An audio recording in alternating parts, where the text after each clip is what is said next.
Guten Tag, meine Damen und Herren, hier geht es um Autismus. Und heute um die Frage, wie kann man einem Menschen im Autismus-Spektrum dabei helfen, im Moment zu sein? Die Frage kam von einer Mutter. Die Mutter macht sich Sorgen darüber, dass sie glaubt, ihr Sohn könnte den Augenblick gar nicht genießen, sondern wäre immer schon in Gedanken bei dem nächsten Schritt. Also ganz konkret, wenn am Wochenende Schwimmen ansteht und er liebt es zu schwimmen, dann fragt er schon den ganzen Tag, wann sie endlich schwimmen gehen. Aber in dem Moment, in dem sie in der Schwimmhalle angekommen sind, fragt er nun schon wieder, wann es nach Hause geht. Und die Mutter macht sich Sorgen und sagt, wie schade, mein Sohn kann augenscheinlich den Moment, den er sich so herbeigesehnt hat, gar nicht genießen, weil er dann schon wieder bei der nächsten Etappe ist und nach der fragen muss.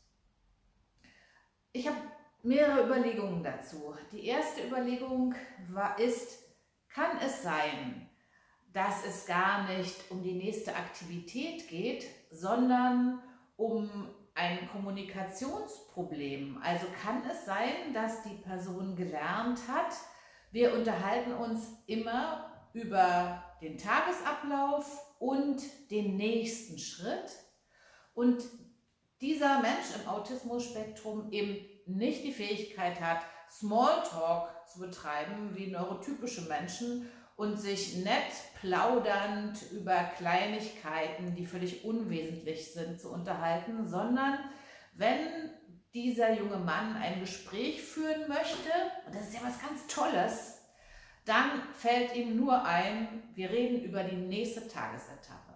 Also es geht gar nicht um die Information oder um den Hinweis, als nächstes fahren wir mit dem Auto nach Hause, sondern es ist ein Gesprächsangebot. Wenn das der Fall sein sollte, müsste man demjenigen also helfen, über andere Sachen zu sprechen. Und jetzt ist es mit dem Verändern eingeschliffener Gewohnheiten natürlich so eine Sache. Wenn jemand über 20 Jahre gelernt hat, das ist eine gute, geeignete Kommunikationsstrategie, so kriege ich Mama, Papa, Betreuer in eine vorhersehbare Kommunikationssituation. Und wenn man sich die Kommunikationssituationen anguckt, sind die ja sehr vorhersehbar, weil er weiß genau, wenn ich jetzt sage, nachher fahren wir mit dem Auto, werden Mama und Papa antworten, ja, nachher fahren wir mit dem Auto. Das heißt, wenn Sie so wollen, ist es schon auch eine sehr vorhersehbare, routinisierte Kommunikationssituation, die er total unter Kontrolle hat und deshalb genießen kann. Aber es ist keine Kommunikationssituation, die den anderen Spaß macht und die dir auch den Eindruck erweckt, als würde er immer dem nächsten Ereignis hinterherhetzen, ohne den Augenblick wirklich genießen zu können. Für den Fall müsste man also trainieren, über andere Sachen zu sprechen. Und das könnte man beispielsweise tun, indem man die Regel aufstellt, von mir aus 3-mal kannst du nach der nächsten Aktivität fragen. Und das könnte man ihm mit 3 Punkten auf einem Klettband beispielsweise symbolisieren. Und dann könnten wir über das reden, was wir jetzt machen, oder über Straßenbahnen oder über Taschenlampen oder worüber er sich auch sonst noch unterhalten würde. Also auch hier wieder eine Regelhaftigkeit und damit eine Vorhersehbarkeit herstellen, die aber sein Spektrum an Kommunikationsthemen erweitert und ihn nicht in die Sackgasse laufen lässt, einfach immer nur über das nächste Ereignis sprechen zu lassen.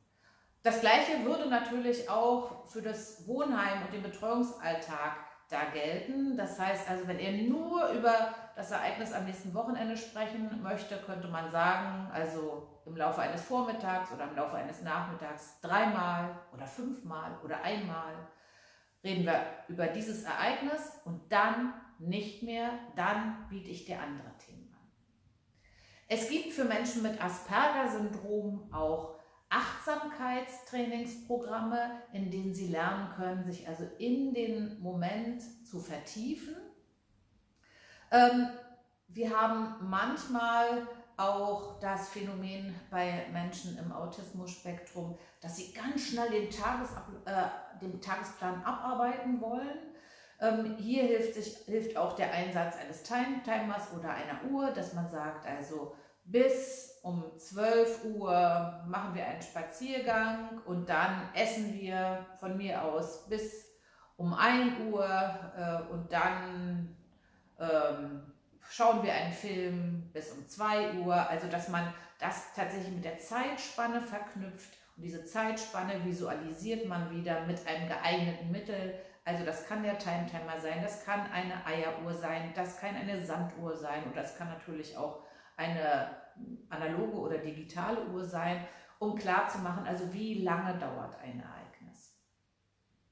Also aus meiner Sicht ist die wahrscheinlichste Variante, dass es eher ein Kommunikationsproblem ist, wenn die Person immer dann, wenn ein Ereignis eintritt, was sie wirklich sehr herbeisehnt, schon über das nächste spricht, weil es aus meiner Sicht keinen Grund dafür gäbe, dass sie nicht das, was sie wirklich liebt, tatsächlich auch genießen sollte.